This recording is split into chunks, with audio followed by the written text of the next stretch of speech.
Dans cette vidéo, on va parler réglementation drone, puisque la période de transition initialement prévue au 1er janvier 2023 a été repoussée d'un an, donc elle sera effective la fin de cette période de transition à partir du 1er janvier 2024. Donc en 2023, il ne va pas y avoir grand changement par rapport à 2022, et c'est ce qu'on va voir dans cette vidéo. Alors tout d'abord, qui est concerné par la réglementation de drone? J'utilise le terme drone, mais ça pourrait s'appliquer à l'aéromodélisme en général. Mais pour simplifier, je vais utiliser le terme de drone. Donc tout télépilote qui va piloter un drone qui n'est pas un jouet. L'âge minimum sera indiqué sur la boîte du drone. En France, c'est 14 ans, l'âge minimum légal pour piloter un drone, alors qu'en Europe, c'est 16 ans. Donc en France, c'est un petit peu moins. Si vous avez moins de 14 ans, à ce moment-là, il faudra être accompagné d'un télépilote qui aura 16 ans ou plus. Dans cette vidéo, on va parler de la catégorie ouverte, donc l'équivalent d'une catégorie loisir, même si un professionnel peut très bien évoluer en catégorie ouverte, puisqu'il n'y a pas de notion de rémunération, c'est une notion de risque.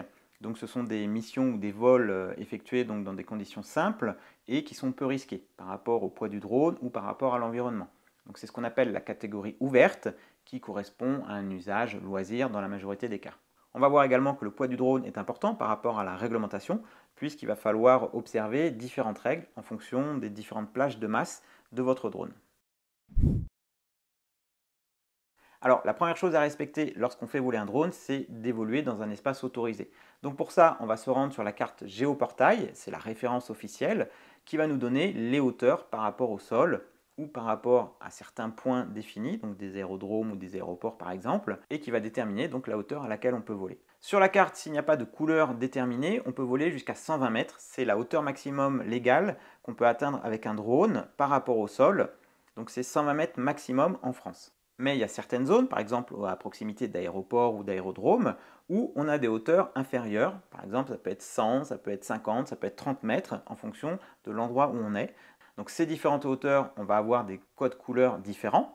Et on va voir les zones rouges qui vont être des zones interdites, soit parce qu'on est dans une zone aérienne, soit parce qu'on est par exemple dans un parc naturel, soit parce qu'on est dans une zone restreinte. Et on va voir également les zones d'agglomération, où là c'est interdit, donc les zones en agglomération, c'est interdit de faire voler son drone. Donc sur la carte Géoportail, on a la délimitation donc, des agglomérations. C'est interdit donc, de faire voler son drone en agglomération. Il y a une exception près qui permet de voler donc, avec son drone en agglomération sur un terrain privé avec l'autorisation du propriétaire en respectant la règle de 1 pour 1. Si vous êtes à 1 mètre de distance de la clôture, de la limite du terrain, vous pouvez voler à 1 mètre de haut. Ça évite d'envoyer le drone au-delà de votre terrain. Par exemple, si vous êtes à 5 mètres, vous pouvez voler à 5 mètres de haut. Mais encore faut-il avoir suffisamment d'espace pour avoir donc un terrain suffisamment grand en agglomération. Mais attention, parce que cette règle-là n'est pas toujours valable. Si en agglomération, vous êtes limité par une zone aérienne, parce que vous êtes à proximité d'un aéroport ou dans une zone aérienne contrôlée, comme à Paris par exemple, eh bien à ce moment-là, vous ne pourrez pas décoller même sur un terrain privé en agglomération. Donc le mieux, c'est de garder à l'esprit que le vol en agglomération est interdit avec un drone, et surtout, c'est interdit de survoler des espaces publics. Donc on a vu les zones de vol. Maintenant, lorsque vous évoluez dans une zone autorisée, il faut également toujours garder le drone en vue. C'est-à-dire que vous devez toujours garder le visuel sur votre drone pour voir éventuellement s'il n'y a pas un aéronef qui passerait donc dans l'environnement dans lequel vous volez. Donc c'est toujours important de garder toujours le drone en vue. Donc on ne peut pas voler à 1 km avec un drone, c'est pas possible puisque à 1 km, visuellement, on ne peut plus le voir. C'est pareil, on ne peut pas non plus faire voler un drone derrière des obstacles, puisque là on va perdre le visuel. L'idée c'est de ne pas gêner un autre aéronef qui lui pourrait être habité, par exemple un hélicoptère de secours qui viendrait par exemple croiser la trajectoire du drone et donc ne pas causer d'accident. Donc c'est pour ça qu'on dit de toujours garder le drone en vue pour être en mesure, le cas échéant, de pouvoir ramener son drone ou le poser s'il y avait besoin. Et donc bien sûr pour garder son drone en vue, il faudra voler 2 jours puisque le vol de nuit est interdit. Alors maintenant qu'on a vu où est-ce qu'on pouvait voler et dans quelles conditions on pouvait le faire, il va d'abord falloir s'enregistrer sur le portail Alpha Tango, donc c'est le portail officiel français, qui va donc répertorier tous les exploitants de drones, donc les télépilotes drones, peu importe leur activité, que ce soit du loisir professionnel. C'est le portail sur lequel on va aller se constituer un compte et on va s'enregistrer en tant qu'exploitant drone. À partir du moment où on a un drone qui est équipé d'une caméra, même s'il pèse moins de 250 grammes, il faudra s'enregistrer en tant qu'exploitant drone, donc exploitant UAS. Donc pour ça, on va sur le portail Alpha Tango, on se crée un compte et on va demander donc un numéro d'enregistrement télépilote. C'est le même numéro pour tous vos drones, ce sera votre numéro de télépilote. Attention à ne pas confondre l'enregistrement du télépilote et l'enregistrement du drone. Ce sont deux numéros différents, on le verra un petit peu plus tard dans la vidéo. À partir du moment où vous avez un drone équipé d'une caméra, eh bien, il faut vous enregistrer en tant que télépilote drone. Vous allez obtenir un numéro d'exploitant drone, d'exploitant UAS, que vous allez coller donc sur votre drone ou sur vos drones si vous en avez plusieurs, puisque c'est le même télépilote qui va piloter les différents drones. Donc ce sera le même numéro d'exploitant sur tous les drones.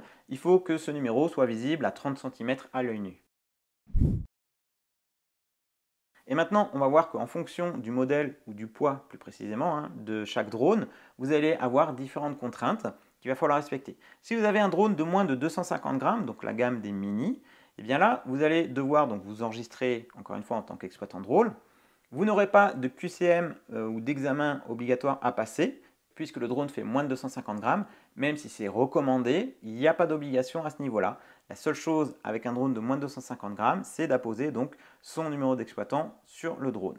Pour les drones qui pèsent plus de 250 grammes, à ce moment-là, il faudra également donc s'enregistrer en tant qu'exploitant sur le portail Alpha Tango, mais il faudra également passer le QCM pour la catégorie ouverte. Donc c'est le nouveau QCM qui va vous permettre donc d'évoluer dans la catégorie ouverte, peu importe le type de drone, on va voir spécifiquement un petit peu plus tard, mais à partir du moment où vous pilotez un drone de plus de 250 grammes, il faudra donc passer le petit QCM sur le portail Alpha Tango. Et bien sûr, avec tout type de drone, il faudra prendre connaissance du manuel d'utilisation du drone fourni par le fabricant.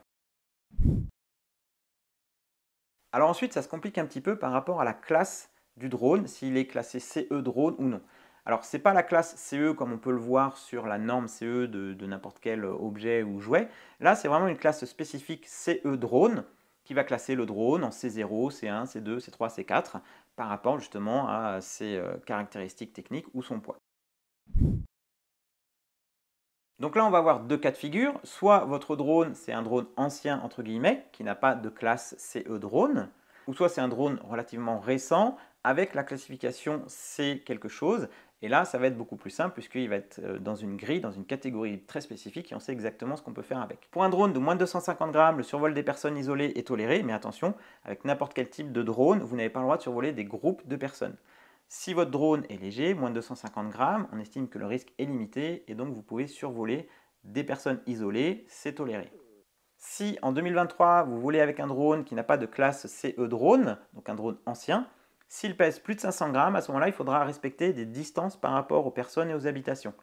Donc l'examen de la catégorie ouverte sur le portail Alpha Tango, c'est l'examen A1, A3. Ça va vous permettre d'évoluer dans les sous-catégories A1 à A3.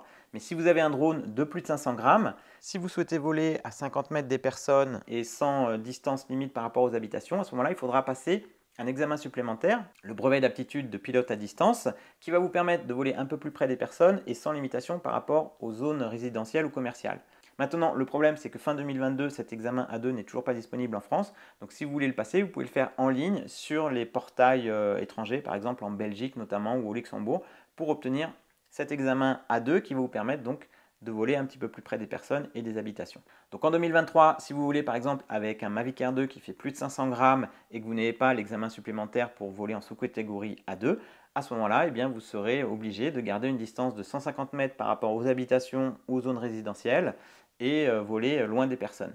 Et si en 2024, vous voulez, avec ce même drone qui n'a toujours pas obtenu de classification classe CE drone, eh bien là, vous allez passer en sous-catégorie A3 obligatoirement. Même si vous avez l'examen A2, vous serez obligé de voler à 150 mètres des zones résidentielles et commerciales parce que vous serez obligé donc maintenant, après cette période de transition, de voler en sous-catégorie A3, sauf si votre drone fait moins de 250 grammes. Mais s'il fait plus de 250 grammes, vous serez obligé de voler en sous-catégorie A3. Maintenant, si en 2023, vous voulez avec un drone qui a cette classification CE drone, soit parce qu'il est commercialisé directement avec cette classification, soit il l'a obtenu de manière rétroactive, comme par exemple sur les Mavic 3, eh bien à ce moment-là, il suffira donc de suivre les spécifications de la classe déterminée. Donc par exemple, pour un drone de classe C0, moins de 250 grammes, vous pourrez toujours survoler les personnes isolées. Vous n'aurez pas besoin de passer le QCM sur le portail Alpha Tango, mais en revanche, vous devrez quand même vous enregistrer en tant qu'exploitant UAS. Pour un drone de classe C1, donc entre 250 grammes et 900 grammes, vous ne pourrez pas survoler de personnes. Vous pourrez voler près des personnes, mais vous ne pourrez pas survoler de personnes isolées. Vous devrez passer le QCM de catégorie ouverte, donc disponible sur le portail Alpha Tango. Et s'il est équipé de l'identification électronique à distance, il vous faudra enregistrer donc votre drone sur le portail Alpha Tango. Alors là, c'est différent de l'enregistrement du télépilote, c'est l'enregistrement du drone. Vous aurez un numéro UAS qui sera uniquement dédié à ce drone-là spécifiquement. Et c'est là où ça devient encore un petit peu complexe, c'est qu'en France, on a un signalement électronique supplémentaire qui est déterminé uniquement en France, qui est en plus du signalement électronique européen. C'est pour tous les drones de plus de 800 grammes, vous êtes obligé d'avoir un signalement électronique à distance qui correspond donc à la réglementation française, qui est spécifique. Et donc là, il va falloir enregistrer votre drone avec un numéro UAS à apposer sur le drone. Que votre drone soit classification classe CE drone ou non, s'il fait plus de 800 grammes, il faudra donc l'enregistrer sur le portail Alpha Tango, puisqu'il devra être impérativement équipé d'une balise de signalement électronique à distance, que ce soit en interne ou une balise externe. Mais s'il fait plus de 800 grammes, votre drone, quoi qu'il arrive, donc, devra avoir cette balise et être enregistré sur le portail Alpha Tango. Ça, c'est par rapport à la réglementation française. Donc, si je résume, pour les drones de moins de 250 grammes, qu'ils soient classifiés CE, C0 ou pas, ça ne va pas changer grand-chose dans l'utilisation. Vous n'avez pas besoin de passer le QCM, il faut juste s'enregistrer en tant que télépilote. Vous pouvez éventuellement survoler des personnes isolées. Donc ça ne va pas changer grand-chose, que ce soit en 2023 ou en 2024, même s'ils n'ont pas la classification C drone, C0 par exemple, eh bien à ce moment-là, vous pourrez quand même les utiliser en 2024. Si vous avez un drone qui pèse entre 250 et 500 grammes en 2023, eh bien vous pouvez voler comme vous voulez aujourd'hui. Il faudra quand même avoir le QCM, bien sûr, Alpha Tango. Et à partir du 1er janvier 2024, si rien ne change, là, vous allez être obligé de voler en sous-catégorie A3, donc à 150 mètres des habitations et des zones résidentielles et loin des personnes. Si vous avez un drone qui pèse plus de 500 grammes en 2023, soit vous avez l'examen BAPD donc qui vous permet de voler en sous-catégorie A2, à 50 mètres des personnes. Si vous n'avez pas cet examen supplémentaire, à ce moment-là, eh bien, vous serez obligé de voler en catégorie A3, donc 150 mètres des zones résidentielles et zones commerciales. Pour tous les drones qui n'ont pas de signalement électronique à distance, vous n'êtes pas obligé d'enregistrer votre drone sur le portail Alpha Tango. Donc soit votre drone n'a pas de classification CE drone, il pèse plus de 800 grammes, à ce moment-là, vous êtes obligé de l'équiper d'une balise et donc de l'enregistrer sur le portail Alpha Tango. S'il pèse moins de 800 grammes, vous n'êtes pas obligé s'il n'a pas de signalement électronique à distance. Mais puisque à partir du moment où votre drone est classé par exemple C1, C2, C3, eh bien là, il va être obligé d'avoir le signalement électronique à distance.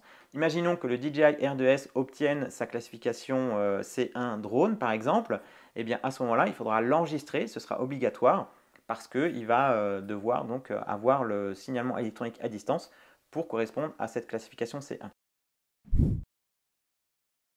Alors lorsque vous êtes en vol, l'espace aérien dépend donc de la DGAC, la Direction Générale de l'Aviation Civile en France, mais l'espace aérien n'est pas privé. Si vous survolez par exemple une propriété privée, on ne peut pas vous interdire de voler, sauf si vous ne respectez pas la protection donc, de la vie privée du propriétaire. Le texte spécifie bien, donc le droit pour un aéronef de survoler les propriétés privées ne peut s'exercer dans les conditions telles qu'il entraverait l'exercice du droit du propriétaire.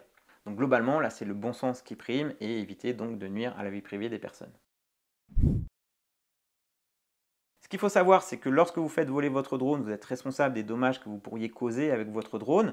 Si vous faites voler votre drone, il se prend dans une ligne haute tension, il fait sauter tout le quartier au niveau de l'électricité, eh bien ce sera à vous d'indemniser ou de prendre en charge les réparations par rapport à votre responsabilité civile par exemple.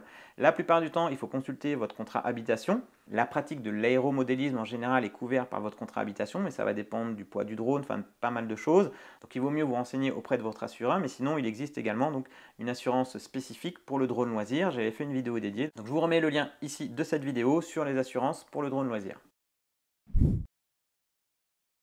Ce qu'il faut savoir, c'est que dans cette catégorie ouverte, on appelle ça catégorie loisir, mais vous pouvez très bien effectuer des prestations commerciales. Si vous êtes professionnel, si vous avez un statut, si vous pouvez facturer, eh bien, vous pouvez évoluer en catégorie ouverte et faire des prestations commerciales dans l'espace de zone donc de catégorie ouverte. Ça reste quand même assez limité en termes de prestations, mais c'est possible. J'ai fait également une vidéo dédiée là-dessus où j'explique vraiment la différence entre la pratique justement commerciale et non commerciale. Je vous remets le lien ici. Maintenant, on va aborder les petites exceptions, comme par exemple le vol en FPV. Comme on doit tout le temps garder le drone en vue lorsqu'on est en immersion, donc avec le masque sur les yeux, en FPV, on doit toujours légalement avoir un observateur à ses côtés qui justement observe l'espace aérien et peut éventuellement informer le pilote en cas d'aéronef qui viendrait justement évoluer dans le même espace que vous. Donc en FPV, à partir du moment où on a le masque sur les yeux, il faudra tout le temps avoir un observateur à ses côtés. En mode suivi, il faudra également tout le temps avoir le drone en vue et le garder dans son champ de vision et toujours pouvoir être en mesure d'arrêter le drone ou de pouvoir le piloter avec la radiocommande, donc avoir tout le temps la radiocommande en main. Idem, si vous faites une mission waypoint, il faudra tout le temps être en mesure donc, de pouvoir arrêter le drone, piloter le drone. Alors maintenant, si vous ne respectez pas la réglementation drone, eh bien vous pouvez avoir des sanctions. Ça peut aller de la confiscation du matériel à des amendes jusqu'à 75 000 euros, à des peines d'emprisonnement. Donc ça va dépendre du délit.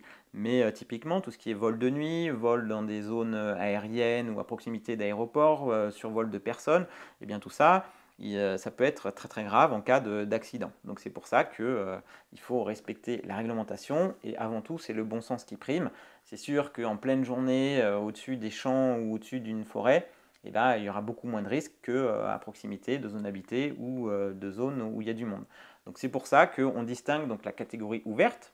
Ce sont donc des vols qui sont assez simples et sans risque élevé.